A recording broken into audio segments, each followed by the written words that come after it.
All right, recording in progress. Welcome, everybody. Everybody's logged in. We have our special guest, Terri. We have our special guest, Debbie. And we also have Gina, who has not logged on yet, but that's okay. So we can wait for her. But in the meantime, I have you right here in front of me, Debbie. So let's kind of start with you. One, I have a great time all the time on Fridays, hanging out with the Forever Fitters, getting the workout on, and you guys are so positive as it is. It's a great bunch to be a part of and hang out with you guys. And I've heard a little bit about your story, but I don't know all the details. We got a lot of people on that are here for inspiration. They're probably dealing with their own struggles in life. So a little positivity from you, courage, strength, because I'm sure all that's involved. I haven't had to face that battle, and God willing never will have to, but the people that have a good message to pass on to people that may be struggling in that part of their life or any part of their life. So Debbie, why don't you go ahead and tell us a little bit about you, and then you can kind of get into what you went through, how you overcame, and how you feel today, and all those good things. Okay. I was 37 years old. My daughter was it was in spring when I found the lump. My daughter was getting ready to head into second grade. There's no breast cancer in my family, so I guess I was the one. So luckily, it was in my left breast, and I had chemotherapy, 4 rounds of chemotherapy, and 6 weeks of radiation. The reason why I had to have the chemo was because they took 21 lymph nodes out from underneath my arm, and 2 of them had cancer involved. So I didn't really want to do chemo. I didn't want to lose my hair. I was being vain, I guess. But the doctor told my husband that if I was his wife, she would be going to chemo. So I did the chemo and the radiation, and it's been 25 years since I had it. So I had a lot of people in my background, my family, and everybody was supporting me. So, and my husband, and my daughter.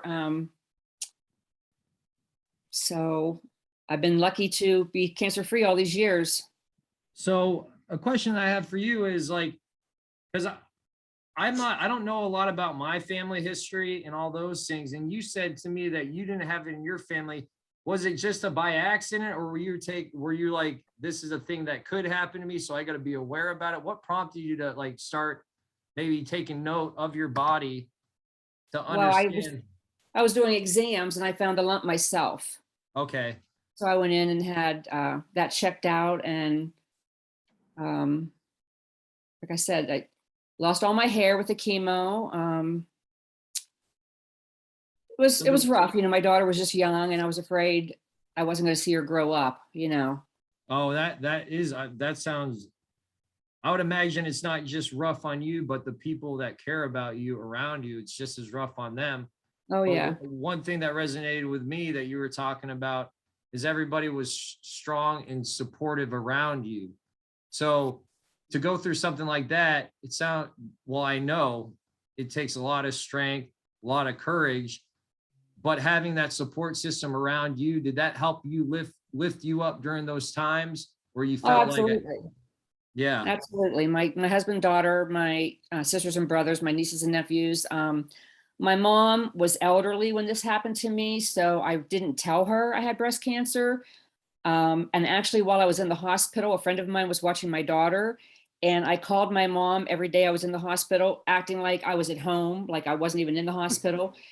And then I wasn't going to tell her, but then when I found out that I was going to have chemo, I had my family, my brothers and my sister come to Mom's house, and we all sat down, and I told her that I had breast cancer because I was going to lose all my hair. And she said, I knew it. She said, I knew something was wrong with you. She just, mother's instinct or whatever. And I even came to visit her when I still had my port in, and I had a big baggy sweatshirt so she wouldn't see anything. And we were going into a department store, and she put her arm around me, and I thought, oh boy, she's going to feel this. She's going to know something, but I kept it from her until chemo. And then I had to, I lost all my hair, so I had to tell her. And she was supportive, So can I ask you a question? Sure. What was your mindset behind not telling your mother? I just didn't want to worry her. Like I said, she was elderly, and I just didn't want to frighten her with all that. I wanted to get through it and then be able to, tell her. So, I mean, she was good. I actually got smelling salts from my doctor's office so I could have them for her because she was a very nervous person. I got So you. I thought I'm going to have this here in case something happened. And she took it really well. You know, she said she knew something was wrong, but she was Well, supportive. Yeah. I want to say, well, one, I think it's great that the reaction from her was all support, but I also think it's amazing how you could be in such a hard time in your life, but you still had the ability for the care of somebody else. And I think that might be just a woman thing, because I like, I get a hangnail and I'm like, oh boy, what am I going to do? And Yeah. here you are faced with this serious battle in front of you. And your first thought isn't about all me, me, me. You're caring about the people around you. And that, I mean, I think that's strong. I think that's caring. I think that just shows you what type of person you are on the inside as well. So I'm going to lead with a question, and then I would like to open up to other people in the room to ask their questions. If you're comfortable with that, is that fine with you, Debbie? Mhm. So my question is, how, like with the chemo that you didn't want to face, because I really don't know much about the process and everything. I do know when my mother passed away, one of the things that they said contributed was that she had breast cancer at the time and she didn't know about it. Well, Or maybe she didn't know, or I don't know the details or the inner workings. But one, how long did that take you to go through chemo? And also relating this to my mother, the fact that she may not have known.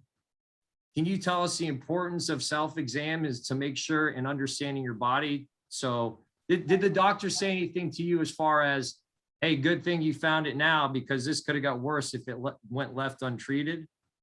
yes. Yeah. The doctor said that, of course, I had it it had already, gone into my lymph nodes. So it's good that I did find it when I did. It was 3 centimeter. Uh, so I'm a little nervous. Hey, I'm not a public speaker, but hey, guess what, Debbie? I'm nervous too, and I'm the guy running the show, right? So yeah. we're all friends here. Just think of it's like every day in Forever Fit. So let's go ahead and just, what is one message that you'd like to say regarding the battle that you've been through? What is a piece of advice, whether it be self-examination or just keeping up on your health, being aware of your health? What are some words that you'd like to say before we open it up to a few questions? And let me Well, go ahead. definitely, I would say, your own body. If you feel something is wrong and the doctors want to just pass it by, you stay strong and you say, I want this done, and, get the mammogram, get what you need to get done, and do it right away, because you don't know, how long you've had it. You don't know how long it's spread, how far it's spread. So self-exams, keeping up with your health, seeing your doctor all the time, and trying to be very positive while you're going through it, because that does help. Yeah. Especially if you have, people that are supporting you. That's a lot. So Debbie, what it sounds like is what you're saying is the person that knows your body the best is you. When you feel there's an Right. issue and you don't get the answers that you want, you have to be your own advocate. You get your Otherwise, second opinion if action. you have to. Say that again, Debbie. I'm sorry. Get your second opinion if you have to, if your doctor's not doing what you want. I actually went to Pittsburgh. I lived in Salem, and I went to McGee Women's Hospital in Pittsburgh to see the doctors up there. And that's where I had my chemo, was up there. Every 3 weeks, my husband took me up there and I had my chemo. And then luckily there was a facility in Salem that did radiation. So my husband and I toured the facility, and then my oncologist up in Pittsburgh actually called the facility to see if they had all the equipment that I needed for what I needed. And I went there every day, 5 days a week for 6 weeks. And luckily, one of the things with my chemo, I didn't get really sick. They gave me anti-nausea medicine with every chemo. So luckily I didn't get really sick. In fact, one of my friends said, do you think you really have cancer? Because I know, I still remember that to this day, because she has seen family members who have passed and had a horrible time through chemo. I feel, even though I got breast cancer, I feel like I was lucky that mine was not worse than what it could have been, as far as being sick and spreading further and all that. And you're prompting a lot of good things. So the one thing that I wanted to, here, hold on 1 second. Let me make sure the camera's not poking around. So Debbie, there you are. I asked you to unmute again, Debbie, because the camera goes popping around. Got it. But so Debbie, the thing that I'm trying to was asking you about, like, so what would you say contributed to all your like literally success within a battle? You know what I mean? Like your friend was saying, everybody around, the people that she said, and I don't know your life history. I know the work and effort that you put in now. Was fitness already established in your life that you feel may have helped you, or was that like a prompting factor to say, hey, I'm at 37 right now, things are going wrong and I can't let them go more wrong. I got to start taking action in my own life to prepare me for things that may arise in the future. Yeah, I kept up with all my doctor's visits and did everything I was told to do. I wasn't into fitness at that time. I look back now and I wish at 30 I would have started this. Of course, I was 60, so at least I'm doing it every week. And Yeah. so Well, I mean, it sounds like one, you were a strong person in it. You became a stronger person after it because you implemented things in your life that may have not been there before. One of my friend's fathers always tells me, he goes, every day you're preparing to be old. You're preparing to be old. Like, so you feel good now. You don't know what's coming down the line and you want your body to be in the best place it can be when something does arise. That's why we talk about health care versus sick care. So that sounds like to me, it prompted something inside you to say, hey, I can't just wait for the problems to come, then deal with it. I got to prepare myself for a problem that does come down the line. And right. I think that's super cool. And I think those are all great message. So what I'd like to do now is, if there's anybody out there that have a question, whether it be related to cancer or a health issue or like overcoming, please feel free to throw a hand up, whether emoji, unmute your, throw a hand up with the emoji. If your camera's on, throw your real hand up and ask that question. And don't be afraid. Me and Debbie are nervous. So come be nervous with us. Todd and Debbie, I just want to interject a couple of things based on what you shared. First of all, Todd, your questions are great. Thank you so much. And Debbie, thank you for sharing. And I think the biggest factor, like you said, is you were 37. And I know we have some other, considered young breast cancer survivors. And some of you may or may not know that I lost a friend at age 26 to breast cancer. She had a double mastectomy, did the chemo, and Debbie, you hit on key points of keep up with your self exams, right? Just as my friend obviously noticed something too, and a lot of people don't do that. And like you said, be your own advocate, ask questions, get a second opinion, because it's called practice medicine. And mistakes can happen, right? Or some people have different perspectives, different backgrounds. And I'm sorry, but just because everyone has a piece of paper that says they're a doctor does not mean they're the best at it, right? And it's okay for you to ask more questions and push. And like you said, know your own body. And I also, when you said about one of your friends or someone made a comment about, are you sure you really have cancer? I think that's really important for people to understand and recognize sometimes. And maybe some of the other ladies will talk about this, that sometimes people say really inappropriate things to you when someone is battling like that. I remember when my mom was basically sick and dying, and a friend of hers thought she was funny and said, oh, well, you're on vacation now. And she's like, I'm on vacation. I have cancer. Like, Goodness. People say really, right? And, we try to say, okay, they don't know any better, right? Like they don't know any better. Apparently that's their way of coping with it, type of thing. But I think it's important, maybe some of you ladies even sharing with us, like, what is something people can say to show their support? Obviously, all of us sitting here going, oh my gosh, I can't believe someone would say that, but they say silly things, right? Because some people, quite honestly, they don't like when someone else is getting more attention, even if it's something as devastating, you know what I mean? Like, so anyway, I think that's why this is a great conversation. And Debbie, you said too that like positivity was such a key factor in you overcoming and you know, pushing through. And yeah, that mindset is key. Like there's people that, you know, they've been given the worst, like, you know, I know somebody that they were given like 3 months, but they were so positive in their mind that like 3 years later and they're still fighting. And, you know, that has to be part of it. And I hate to say this, but in my own mom, which she had colon cancer, not breast cancer, but she had a very negative attitude the entire time, quite honestly. And that was the way that she grieved. And that was really hard for us versus her sister, who is going through the same thing right now. And she is actually in hospice right now, but she has held on for many years longer than my mom ever did, because I know she had such a positive attitude. You know, the prognosis and situation very, very similar. So I think those are really key things. And that's why it's so important for us to have strong mindset from the get-go, right? And like you said, have strong, healthy, you know, fitness habits too. And there's, you know, a lot of you ladies are in the Forever Fit program, and there is, you know, things that we take training on, like fitness for cancer survivors too, because there are special needs depending on if someone had a surgery and so forth.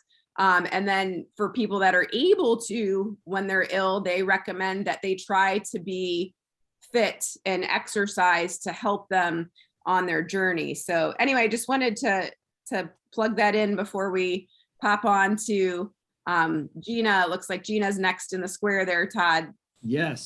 You. So if anybody does have a question, now's the time. If not, we're going to move on and check Gina out and see what her story is all about and hear more positivity.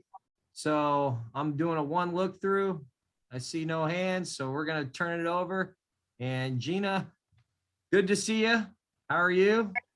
Good. How are you? Can you hear me okay? Yeah, I'm just, oh, there you are, waiting for it to switch over. I see you now. So welcome. And we want to hear your story, what you went through, how you overcame it, and how, and I think like just Summer said, how did you maintain a positive mindset through something like that? Yeah, well, my story is very similar to Deb's. I was 36, so I was young, no family history at all. My cousin at the time happened to work for Ohio State in the oncology department, and I was talking to her, and I said, well, how come I have cancer? There's no history. And she's like, Gina, you just drew the short straw. Like anymore, you can't rely on family history as an indicator, because it can happen to anybody. So I was 36. I found the lump myself. It was about the size of a quarter when I found it, so it was fairly large. And I think you just know your own body, like Deb and Summer said. I kind of knew going in it was cancer. And even though my doctors were like, oh, don't worry about it, you're young, you're healthy, blah, blah, blah. Every time I turned on TV, like the episode of Grey's Anatomy was about someone being diagnosed with cancer. It was like, you know, these like all over. I go, okay, the world is telling me I have cancer. So I had to mentally start to prepare for it. I was stage 3, so I too had it in my lymph nodes. I had a mastectomy. The plan was to do reconstruction right away. And because it was in my lymph nodes, we couldn't do it. So I ended up, you know, coming out of my surgery with basically a uniboob is what I call it. And how I got through everything was humor. So, you know, I had one breast.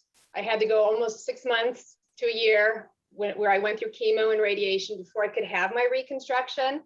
So, to me, it was just about humor and staying positive. So, you know, we kind of named my uniboob and stuff. And when I did chemo, we did coincidentally, my husband at the time, he went back to school. So he scheduled his classes around when I had chemo, which was Thursday afternoons, and we made it a movie day. So I'd bring my laptop, we'd play a movie. The nurses knew that this is what we did. They got popcorn for us, and we literally, halfway through, I'd probably fall asleep, but I'd never see the end of the movie. But we made it an event instead of being something that was completely dreaded. Like it was something that, you know, we tried to plan and look forward to, like, what movie are we going to watch today? So as you're going through this struggle, rather than putting the focus on the struggle, you paired together a positive thing So you had a positive focus. It wasn't about, oh, we got to load up the car to go get chemo. Well, hey, we get to see a movie today. What do you want to watch? I never even thought about that. That's amazing. And there's another thing that I also never thought about as a man. I just think cancer, okay, chemo, you got to overcome it. You know, some people do, a lot of people don't. It's a terrible thing. But there's another element that I didn't even think about, a self-body image element. Like you had to overcome that with surgery, and me not being a woman, I really never even thought about that aspect. Can you tell me a little bit? Well, you did the sense of humor. How did you make it like through, like how did you stay positive? You just keep it lighthearted, joke oriented, say, hey, this is my situation. This is where I got to be, make the most of it while I'm here type thing. I think externally you keep it positive. Internally, I'm a planner. And so I tried to plan as much as I could. And so, for example, you know, there are prostheses you can use and put in your bathing suits and everything, so that no one would even know that you might only have one breast. You know, I ended up having surgery and having reconstruction. And I say this is like not the way you want to get a boob job, but you know what? You gotta look at the positive, right? Yeah. You know, so to your point though about, you know, you're basically disfigured, you're losing your hair. I remember Stewart's Caring Place in Akron, they have some amazing programs, and one of them was Right to Be Beautiful or something like that. And they taught cancer patients how to put makeup on. So I went to that because I'm like, you know what, when you're losing your eyebrows and your skin complexion is changing, like I went to it and I learned how to put makeup on, and, you know, while I was going through treatments, and I knew I was going to be losing my hair. So I proactively went and got it cut short, and then I proactively shaved it. This is just how I cope, because I wanted to control my cancer. I didn't want the cancer to control me. I went and picked out wigs, my cousin went with me, and we tried on the craziest wigs, like blonde wigs. And I have highlights now, but I was pretty much a brunette when I had chemo. And I ended up buying 3 wigs. So I said, you know what? I don't want to be the same person every day. I can now be a different person. So I bought 3 different wigs, and I justified the expense by saying if I was going to the beauty salon and getting my hair done, and I have gray hair, if I don't color my hair every like 6 to 8 weeks, I'm gray, thanks to my mom, who prematurely grayed. But so I justified the cost of buying 3 wigs with, this is what I'd spend probably in the course of a year at the beauty salon. So to me, it was about humor. Now, I think the biggest takeaway though is, even though like I portrayed humor, like I still had feelings and I still hurt. And this is kind of a funny story. I have to internally build myself up. So I need my time to build that strength up. And whether it's, you know, I just need to sit and be quiet, or I need to take a walk, or I just need to be by myself to build my strength up. Some of you may understand. Summer's shaking her head. Yes. But during my time that I took after my diagnosis, my mom called my cousin, the one that I'd mentioned worked for Ohio State Oncology Department. She's like, I think Gina's suicidal. She's not taking my phone calls. And Tracy called me, that's my cousin's name, and she's like, are you okay? I go, what are you talking about? Of course I'm okay. And she's like, well, your mom thinks you're suicidal. I go, I just needed my time. And I'm sorry if I had to block everyone out, but I had to do that for myself. And I think that's the biggest thing, is when you're going through these treatments, like, yes, you need to worry about other people, because I mean, Deb, right on, like my dad had already passed, and I was almost grateful for that, because I didn't want him to have to deal with me going through cancer. But you have to take your time too, and really understand what you need. Well, that's a great message that you're laying out. And it sounds like, just talking from you and Debbie so far, there's almost a camaraderie there, understanding where he comes from and understanding the battle, and understanding not just protecting yourself during the struggle, but also protecting the feelings of the people around you. So, and there's another great thing that I picked up from your thing when you're talking about trying, you know, I didn't want to get a boob job this way, but here it is. And I got some makeup going on, and I'm trying on different wigs. It's almost like in a place of restraint or restrain, you found a sense of freedom within yourself. How do you feel about you as a person in comparison to the person you were before? Do you feel like that the way you dealt with it and the positivity and the people around you that you found during that time has created a more strong and knowledgeable, better person on the back end? That's a really good question. I guess I'd have to say yes, because when you overcome something like that, and again, I was stage 3. Some of my doctors didn't know if I would live or die, right? And so I guess I don't ever want to have to go through it again. I'm sure every cancer patient feels that way. But I know that, like, I've got the strength within me to overcome situations. And I know that's you. I think, yeah, people don't want to ever go through that. People that have gone through that don't want to go through that again. But, and I'm sure, like, if I could change it, I would, but talking about positivity and perseverance and overcoming, even though that bad thing happened, it sounded like you gained some good things from it that you can apply maybe into your life now, or or maybe you're not going to face this again, and hope to God nobody has to. But if other problems arise in your life, I'm sure you can take the strength of the struggle from that and apply it to things you face now.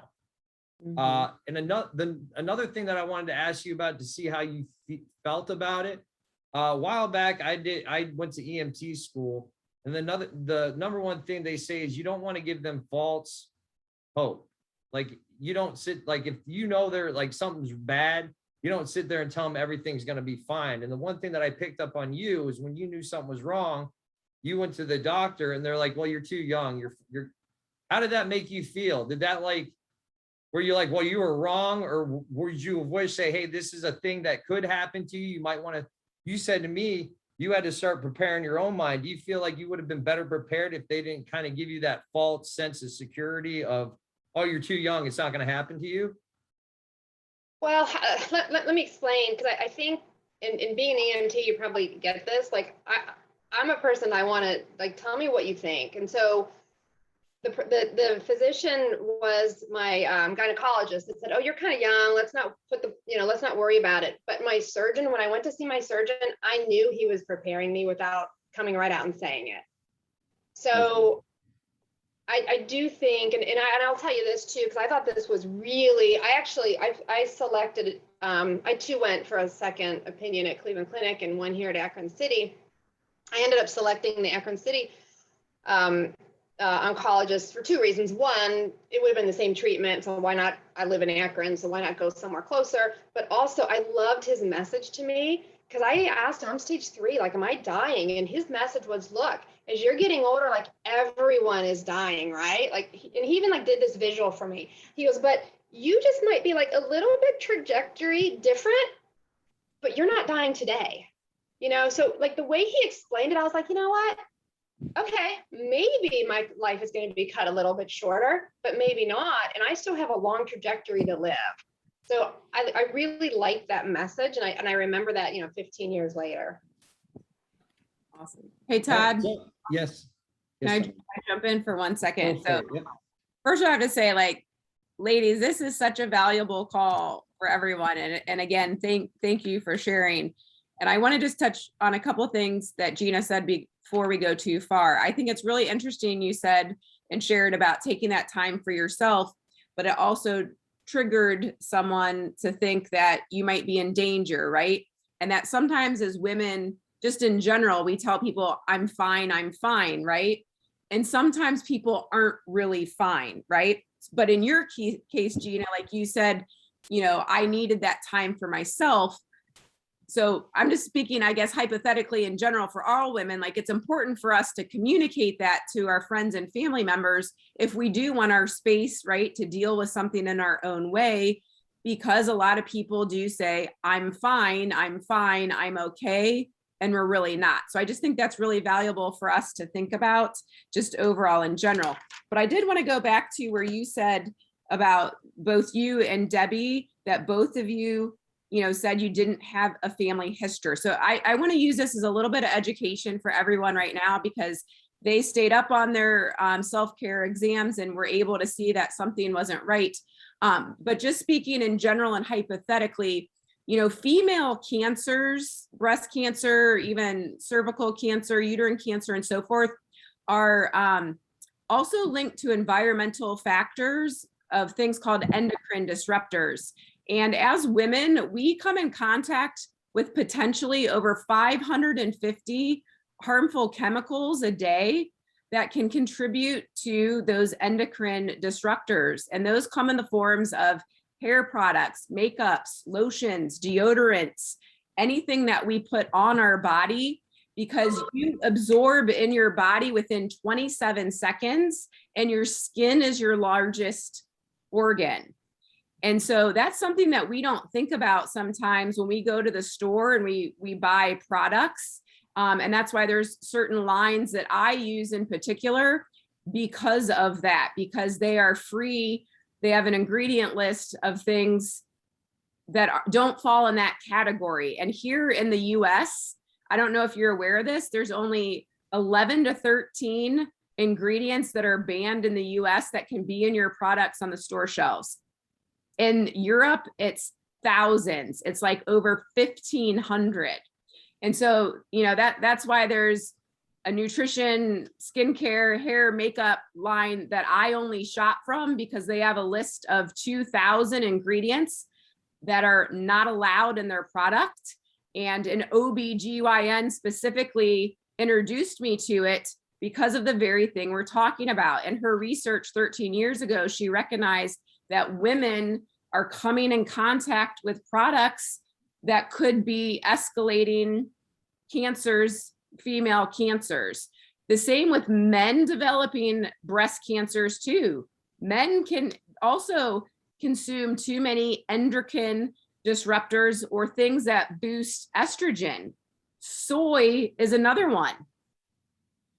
For years, we heard soy was good for heart health, right? And to eat your soy. That is not what research says anymore. You want to avoid soy. And so same thing, men that have a high soy diet, it increases their estrogen. That's why they can even develop breasts. And so nutritionally, we want to avoid soy, because is this kind of making sense to everybody? So this is why, if you've heard me say my statement about, I believe a lot of us have been brainwashed to be sick, stuck, and hurt, but also why we have to really empower ourselves, because just because something is on the store shelves does not make it safe. Just because something is available does not make it safe. And unfortunately, here in the US, a lot of things are allowed that are not allowed in other countries. So I'll just kind of leave it there. And if that's something you want to learn more about as part of, products that I believe and trust in, let me know. Because a lot of other breast cancer survivors do for that very reason. Just like, I don't know, your ladies on deodorant. If you are putting antiperspirant right here, you are directly putting, if you use deodorant that has aluminum in it, you are directly putting that on your lymph nodes.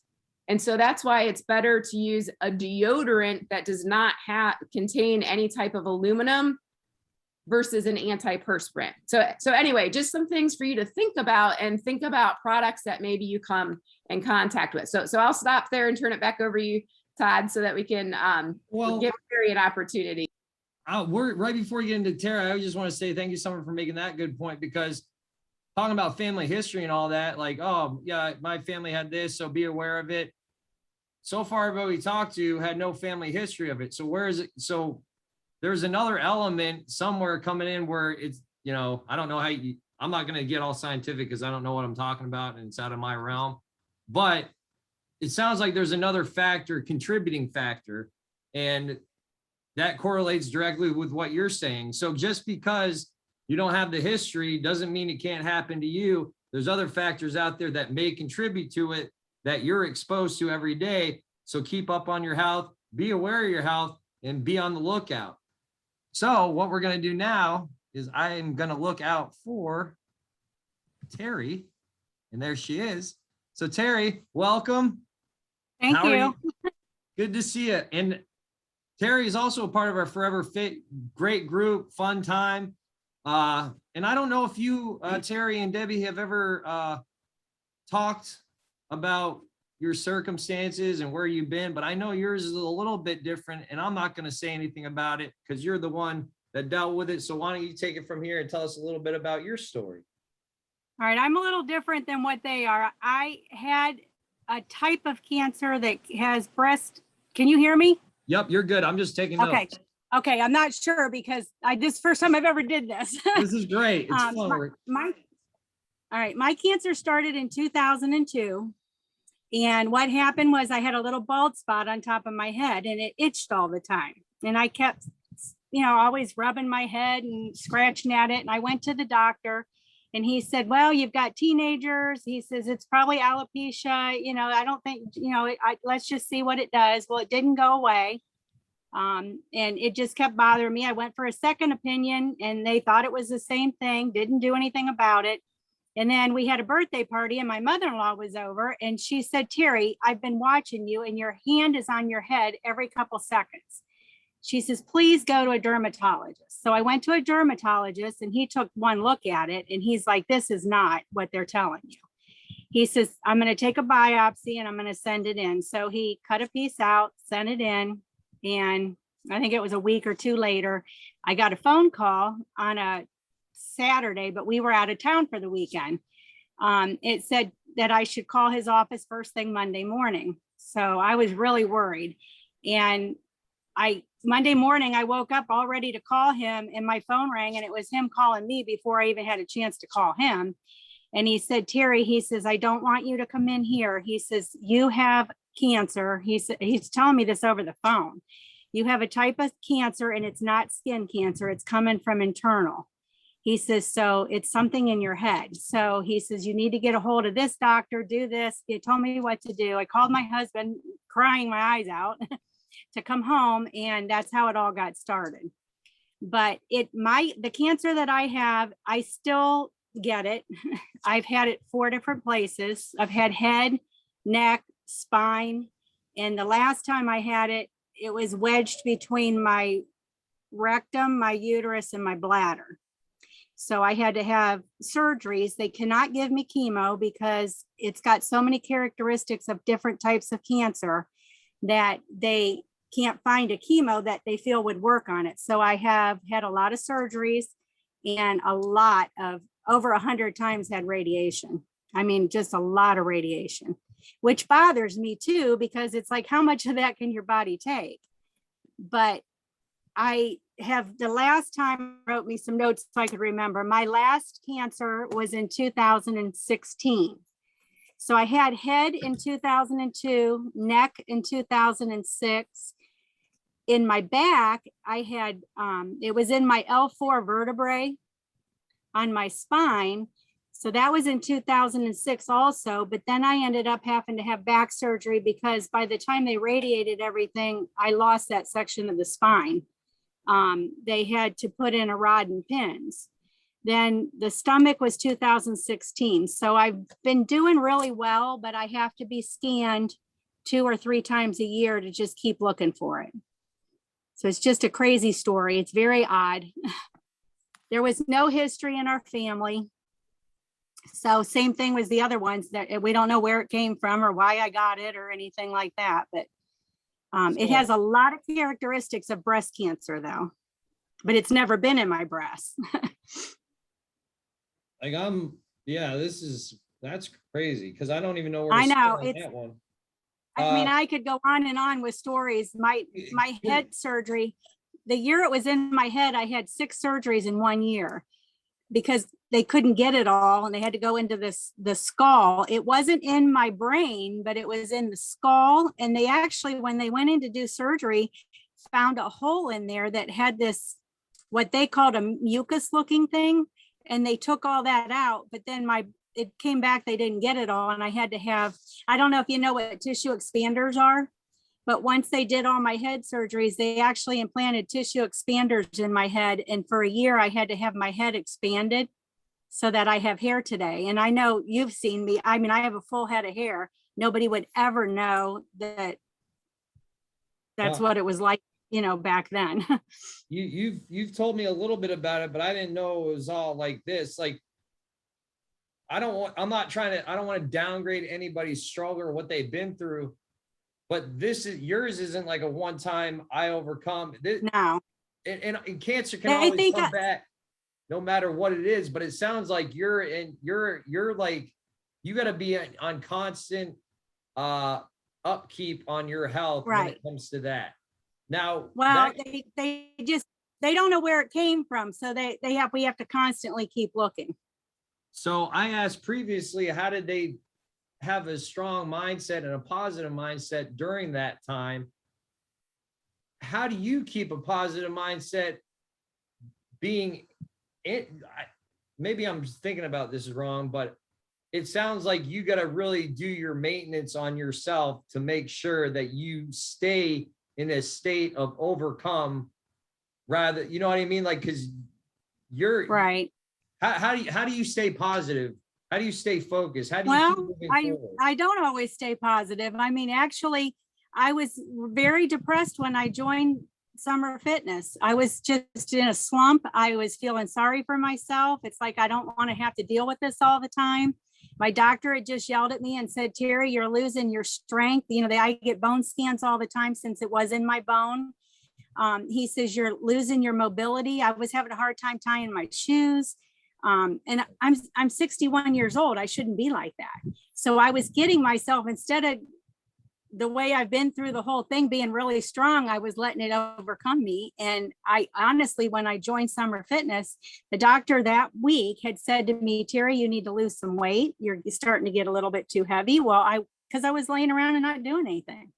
And he says, you've got to exercise. You've got to build up your strength. Well, I had read, we just had moved to Canton, and I get the Canton magazines, and we live on Lake Cable, and it was Summer had her article in there, and I read it, and I thought, oh, I should go check that place out. But then I just didn't do it.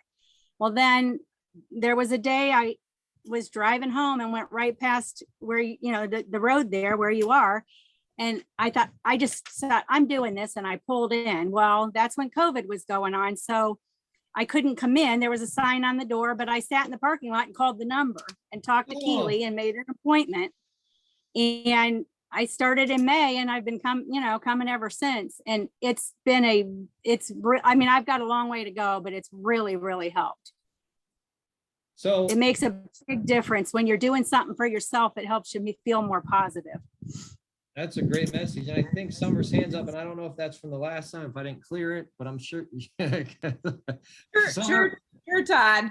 So again, Terri, like, wow, like you ladies have amazing stories, amazing strength of like being fighters, of survivorship. And like Todd said earlier, not to make light of anything, he's never going to complain about having a hangnail again because right? I mean, just think about the things in day-to-day life that people complain about, right? And here you ladies, like you said, been dealt a hand, and you took it head on. Like, you're like, I am fighting, I'm going to do this, I'm going to take care of myself. And then here you are, sharing with us. Like, this is just so valuable. I just can't even express that. And I have to tell you, Terri, along with like Debbie, you ladies in your 60s, you don't look like you're 60 years old, right? So not only have you overcome, and working with cancer, but you're taking care of yourselves, right? Your mind, your body, your spirit. And so like Gina said, the doctor that said, yeah, it's true. Every one of us are going to die one day, right? And like, what does our life look like? And, we're going to have those ups and downs. And, Terri, you saying too that, yes, that you felt, very depressed, but your doctor's like, hey, you still need to exercise. You still, right? You still need these healthy habits. And so I just have to commend you ladies. Like, so I have time when all three of you are talking, I'm like getting goosebumps. I'm getting a little bit of tears even, and so forth. Because that's one reason why I'm so passionate in my mission. I mean, my mom died at age 55, and it took her passing for me to realize how much she did not take care of herself, how much she put other people first. Like, she delayed getting treatment because she didn't want to ruin our holidays. She told us the day after Christmas, and apparently it was 6 months. I still don't even know all the details, that she knew for 6 months, and she delayed that. And so, like we talked about earlier, women and moms, like, sometimes it's in our nature that we put ourselves last, and it's not selfish, right? Like, to put ourselves first and to say that we have these needs and we need to keep moving forward. So anyway, just so that all of you know, like, that's one reason why I pivoted in my business, that I didn't want to help women win trophies anymore. Like, I was over it. I wanted to help women become their own personal champion. I wanted to help women be empowered, for their health, whatever it may be, facing those challenges. And like you said, have a community of like-minded people, right? Like, that it's about health. Too many people put emphasis on losing weight, right? Like the number on the scale. And that doesn't matter, right? Does any of that matter at the end of the day? No, your health is the only thing that mattered. So again, I just have to emphasize, like, thank you so much. And man, to hear you talk about how, like, you had to keep going to several doctors before someone biopsied. My mom's story with the colon cancer was similar. Someone told her, oh, you pulled a muscle.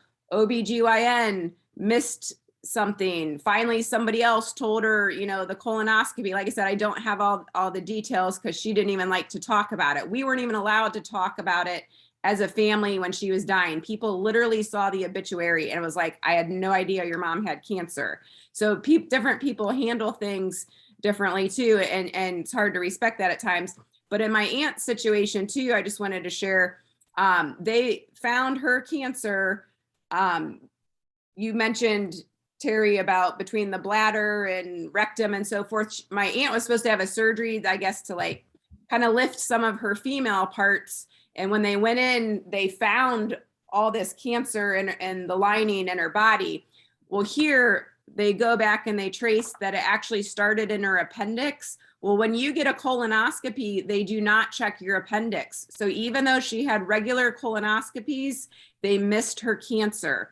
So again, this is just, I think, such a valuable conversation. And I really appreciate you ladies sharing so much with us and even recording it. And I hope us sharing it with others, because, this is how we take our unfortunate situations and help others. And I know that's what, like you said, you ladies, wanted to do the whole time. So I'll stop there. Sorry. I know my passion for things sometimes gets going, but I have to tell again, Debbie and Terri and Gina, like, man, like, you ladies everyone here is a rock star, and like, you're absolute survivor fighters, and like how much we commend you and thank you for sharing. Well, thank you for that, Summer, too. And thank you everybody for being on, listening. We have been on for almost an hour now. And my original plan was to go through and ask what you've learned from it. We got quite a few people on, but what I would really love for you guys to do, because I took notes and I took some stuff away from it, the things that I took away, and I'll leave you guys with this. And then I would love for you to go in the comment section and tell me what you took away from it. One, for me, be your own advocate. Just because a doctor says no, that's not the end all be all. You got to get if you're not satisfied, keep going, keep pushing. Number two, don't feel safe just because you don't have a history in your family. There's other elements out there, and every single person on here today did not have a history within their family. So do your due diligence to make sure you're okay. But also, Debbie touched on a very key point. I think it's okay to be down. Like, everybody was like, I'm positive, which is great. She came at me from something I didn't stay positive. Oh, I've been in a place where I'm depressed and I wasn't positive at all. That's okay. Don't get even more down on yourself because you're down. Just know that you can't stay there in that down spot. And just like Terri did, she said, I had enough one day and lifted herself up. She was going through a hard time and she went to go work out at a gym during the hardest time of a pandemic.